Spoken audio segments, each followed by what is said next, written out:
জানেন যে মুক্তিমূলক সংগ্রামী মঞ্চে যে কোর্টের পারমিশন নিয়ে যে লড়াই আন্দোলন, তার জন্য আমরা হাইকোর্টে ছুটে বেড়াচ্ছি।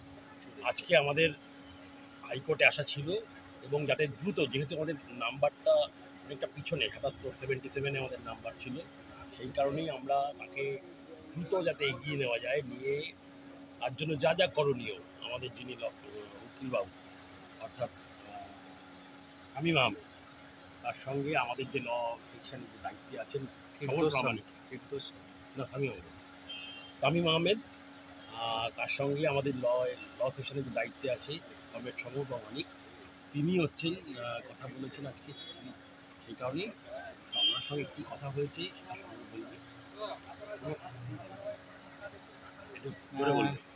আমাদের বৃত্তিমূলক শিক্ষকদের যে দীর্ঘদিনের যে দাবি দাওয়া, সেই দাবি দাওয়া নিয়ে এবং বঞ্চনার বিরুদ্ধে আমাদের যে চাওয়া পাওয়া, সেই নিয়ে আমরা কারিগরি ভবনের সামনে যে গুরুত্বপূর্ণ অবস্থান কর্মসূচির জন্য ডাক দিয়েছিলাম।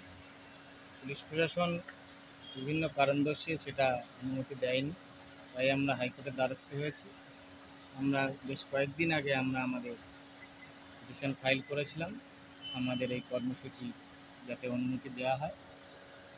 টানা আমি এই নিয়ে 7 দিন এই কোর্টে আসছি, যাতে কি আপডেট হয়, কবে আমরা অনুমতি পেতে পারি, সেই বিষয়গুলো জানা এবং তার আপডেট আপনাদের সকলকে দেওয়া।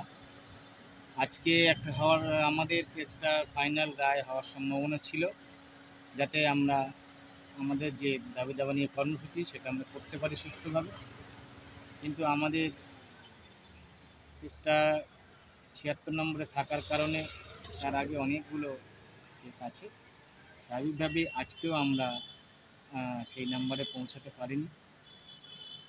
উকিলবাবুর সঙ্গে আমার কথা হয়েছে এবং আমি নিজে যে 3 নম্বর বিল্ডিং হাইকোর্টের সেবা সদন, তার 7th ফ্লোরে যে আমাদের কোর্ট আছে, সেই কোর্টে আমি দীর্ঘক্ষণ ছিলাম বসে থাকার পরে যে বিষয়টা উঠে আসলো সেটা হলো যে আগামীকাল অথবা ম্যাক্সিমাম পরশু দিনের মধ্যে আমরা আমাদের এই যে আমাদের যে রায়, আমাদের পক্ষের যে রায়, আমাদের কর্মসূচির জন্য যে রায়, সেটা আমরা অবশ্যই পাবো, এটা আমাদের বিশ্বাস।